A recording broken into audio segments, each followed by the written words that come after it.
Okay, hello. Now we are going to talk about elephant's toothpaste in terms of rate of reaction. So we end up kind of drawing this graph of reactions. So you can see right here, before the reaction has happened, there's not a lot going on. So if this were like a graph of the reaction, it would be like just blah, like not much happening, just a little bit of potential energy stored in the reactants. All right, then when I press play, we have to do a little bit of something to get the reaction going. Okay, so what these guys are doing right here is they're kind of activating it. So it's going to get activated and the reaction's going to go. All right, so we'll watch it go. And it really like kind of takes off, boom, and then it settles down. All right, so if we were to graph that reaction, we had to do a little bit of work. Oh, let me put the pen back. We had to do a little bit of work to get the reaction going. Then it takes off and then it kind of settles back down to some kind of lower energy state and it kind of stays there. And that's what we call a potential energy diagram. It's literally like a diagram of the energy. So this was like the reactants. So it started with kind of like meh energy.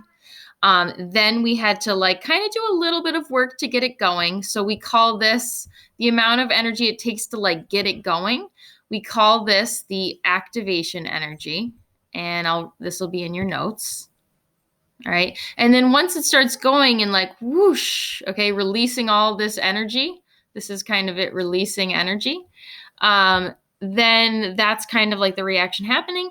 And then it kind of like settles down again. This is actually an exothermic reaction, so it really should kind of settle down here, lower than it started. And wherever it is, this is what we're going to call like the energy of the products. All right. So when you see these potential energy diagrams, it's literally like a diagram, a drawing of the energy of a reaction. So a reaction starts out with reactants, kind of blah, nothing's really happening.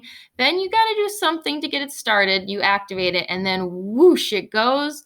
And then you end up either products kind of leveling out here higher than they started or kind of leveling out down here lower than they started.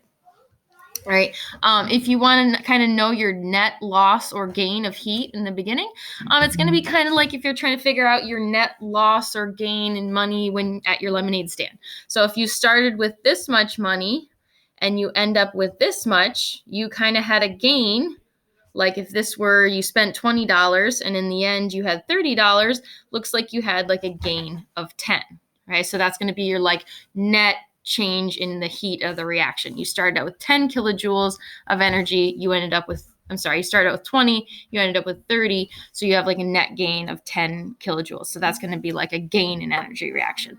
And we are going to call that endothermic because heat went in, like you ended up higher than you started.